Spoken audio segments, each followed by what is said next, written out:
2009, 2014 आणि 2019 लोकसभेची खासदारकीची निवडणूक सातारा जिल्ह्यातली.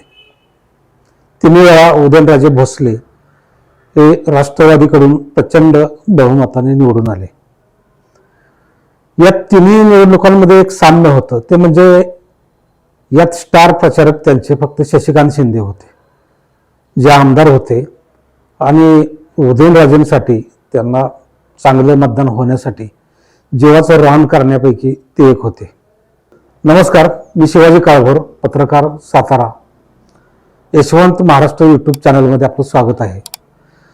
शशिकांत शिंदे अखेर राष्ट्रवादी शरद पवार गटाकडून फायनल झाले आणि लढत थोडीफार स्पष्ट झाल्या, कारण उदयनराजे भोसलेंना अजून काही तिकीट मिळालेलं नाही. भाजपचं अजून त्यांची अवस्था तळ्यात मळ्यात अशीच चालल्या.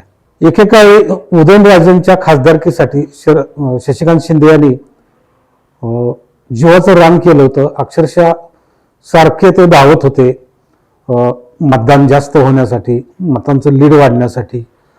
भाषणात त्यांची प्रत्येक ठिकाणी त्यांचीच मुख्य भाषणं होत असत. त्याच्यानंतर उदयनराजेंचं भाषण होत असे. पण लोक मुख्यत्वे त्यांचंच, शशिकांत शिंदेचं भाषण ऐकण्यासाठी अधीर असायची, कारण त्या भाषणात खूप सारे आक्रमकता असायची. त्यामुळे शशिकांत शिंदे लढतायत की उदयनराजे असा प्रश्न पडावा. शशिकांत शिंदे यांचा उदय, त्यांचं नेतृत्व मुंबईत सुरुवात झाली. त्याला मुंबईत जे माथाडी कामगार आहेत, मुंबईत त्यावेळेला जास्त करून म्हणजे स्वातंत्र्य काळाच्या आधी सातारा जिल्ह्यातीलच जास्त प्रमाणात लोक होती नोकरीला. त्यात पाटण तालुका, जावली तालुका आणि कराड, सातारा हे तालुके आघाडीवर होते. त्यातल्या त्यात पाटण आणि जावली या दुर्गम भागातील लोक जास्त प्रमाणात होती. ही लोक काटक आणि मेहनतीला, कष्टाच्या कामाला एकदम पुढे असायची आणि त्यांची मोठी लोकसंख्या असल्यामुळे तिथं वेगवेगळे नेतृत्व तयार झाले. त्यात अण्णासाहेब पाटील यांचं नाव घेता येईल, शिवाजीराव पाटील, त्याच्यानंतर बाबूराव रामिष्टे. ही तिन्ही नेतृत्व पाटण तालुक्यातील मुख्यत्वे. परंतु माथाडींमध्ये ही तिन्ही नेतृत्व होती. माथाडींमध्ये नंतर अण्णासाहेब पाटील यांच्यानंतर शिवाजीराव पाटील यांच्याकडे नेतृत्व आलं आणि त्यावर शिवाजीराव पाटील आणि बाबूराव रामिष्टेंचा संघर्ष झाला कामगार संघटनांच्या अंतर्गत. त्या दरम्यान शशिकांत शिंदे हे ग्रॅज्युएशन पूर्ण करून तिथं क्लेरिकल विभागात नोकरीला पण लागले होते. पण त्यांचा कार्यकर्त्याचा पिंड त्यांना स्वस्त बसून देत नव्हता आणि त्यांनी संघटनेमध्ये काम करायला सुरुवात केली.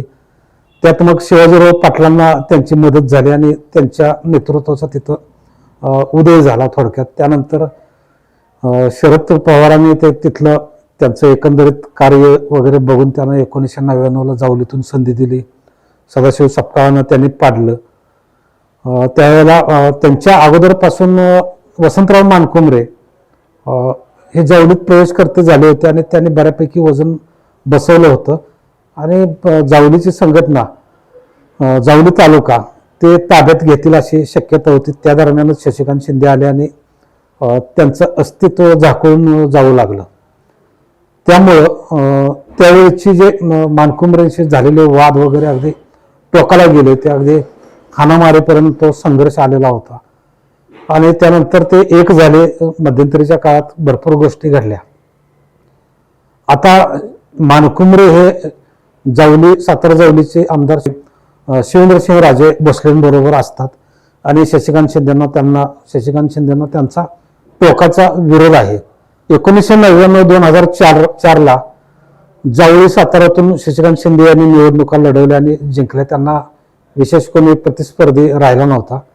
त्याच्यानंतर मतदारसंघ रचना बदलली आणि सातारा जावळीला जोडला गेला. फक्त 36 गावं जी सातारा तालुक्यातील होती ती कोरेगावकडे गेली.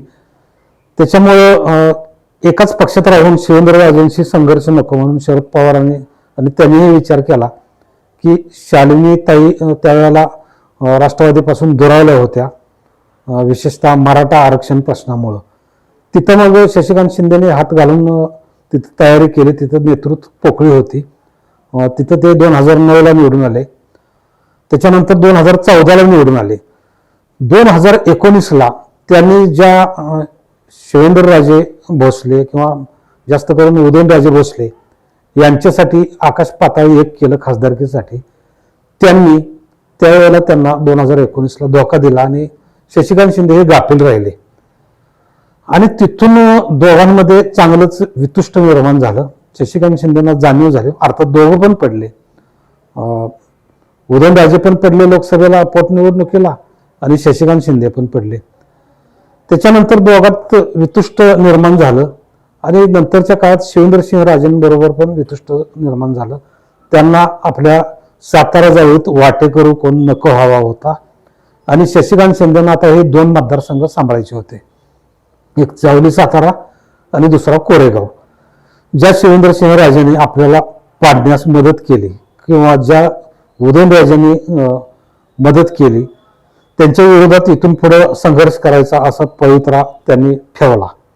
नंतर जिल्हा बँकेच्या निवडणुकीत पण शिवेंद्रसिंहराजे आपला दावा सोडायला तयार नव्हते. आपल्यात कोण वाटेकरू त्यांना नको होता, आपल्या पुढे झुंजणारा माणूस त्यांना नको होता. त्यामुळं तिकडे त्यांनी फळी मजबूत केली आणि जिल्हा बँकेच्या निवडणुकीत मोठमोठे मातब्बर जिल्हा बँकेत निवडून जात असताना शशिकांत शिंदे 1-2 मताने पडले. एका साध्या कार्यकर्त्याने त्यांना निवडणुकीत पाडलं. त्याच्यानंतर शशिकांत शिंदेने बऱ्याच वेळा ते 2019ला कोरेगावमध्ये पण गाफील राहिले. त्यांना सांगून पण काही जणांनी सांगून हे ऐकलं नाही. बरेचसे कार्यकर्ते, खतरींसारखा कार्यकर्ता त्यांच्यापासून दुरावला. त्यांनी ज्या बाळासाहेब सोळसकरांवर विश्वास ठेवून त्यांना मुंबई बाजार समितीवर त्यांना महत्वाचं पद दिलं होतं, ते पण अजित पवार गटात गेले. म्हणजे त्यांच्याही चुका बऱ्याच घडल्या नाही असं नाही, त्याचा फटका त्यांना बसला. आता या अनुभवातून शशिकांत शिंदे विचारपूर्वक निर्णय घेतील, कुठलेही कार्यकर्त्यांना सांभाळतील आणि शरद पवारांची जी विचारशैली आहे ती पणाला लावून जिल्ह्यात पुन्हा एकदा शरद पवारांची ताकद वाढवतील. जिल्ह्यात शरद पवारांना मानणारे मोठे मंडळी आहेत आणि तशी ताकद पण चांगली आहे शरद पवारांची. शशिकांत शिंदेंना ही लोकसभा काही जड नाही आणि कार्यकर्ते कसे टिकवायचे, कसे सांभाळायचे त्यांना माहीत आहे. दुसऱ्या बाजूला जे त्यांचे विरोधक, ज्यांच्यावर त्यांना सूड उगवायचं आहे, ते विरोधक कसे आहेत त्यांना पण जाणीव आहे, सगळ्यांना माहीत आहे. कारण आज जे त्यांच्याबरोबर कार्यकर्ते असतात ते उद्या असतीलच असे नाही आणि त्यांचा जो परंपरागत मते मागण्याची त्यांची जी पद्धत आहे, जी क्रेज आहे, ती आता काही राहिलेली नाही. त्यामुळे इथून पुढच्या मतदानाच्या तारखेपर्यंत शशिकांत शिंदे हे ते ज्यांच्यासाठी जीवाचं रान करत होते खासदार होण्यासाठी, आता ते स्वतःच खासदार होण्यासाठी आणि ज्यांच्यासाठी फिरत होते, कष्ट घेत होते, त्यांच्यासाठी त्यांचा पराभव करण्यासाठी आकाश पाताळ एक करतील आणि आपला राजकीय सूड पूर्ण करतील असं एकंदरीत चित्र दिसतंय. या निवडणुकीत चांगली स्थिती असताना त्यांना यश मिळालं तर ते जिल्ह्यात शरद पवार राष्ट्रवादी गटाची पुनर्बांधणी करतील आणि अजित पवार आणि भाजपचा जो गट आहे त्याला त्यांच्या पुढे एक आव्हान निर्माण करण्याचा प्रयत्न करतील, अशी पण पुढे शक्यता दिसते.